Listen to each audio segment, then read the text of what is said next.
À Africa Design School, nous formons au métier du design. Mais quand on dit design dans la conscience collective, ça va être une discipline qui est très associée à sa dimension purement esthétique et artistique.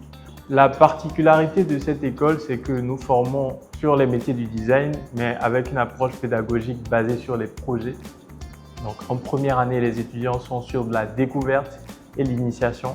En deuxième année, ils sont sur des partenariats. Donc, ils vont travailler sur des projets d'entreprise avec lesquels nous tissons des partenariats. Et en troisième année, nous avons des étudiants qui vont à la fois être à la quête d'un diplôme, donc d'une licence, mais également qui vont avoir une posture d'entrepreneur. Dès le début de la troisième année, les étudiants vont être amenés à choisir une thématique.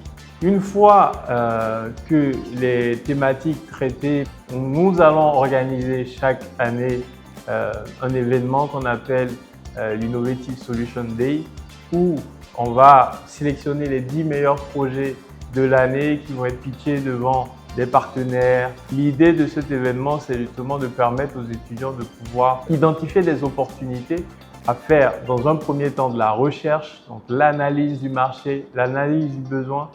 Dans un second temps, ils vont se baser des résultats de cette analyse-là, des utilisateurs et du marché, pour pouvoir définir des concepts. On va, à travers des notions business, mesurer la faisabilité et la réalisation de ces concepts-là. Puis, en troisième phase, on a des designers qui ont à la fois identifié des problématiques, mais également pensé des solutions innovantes pour pouvoir y répondre.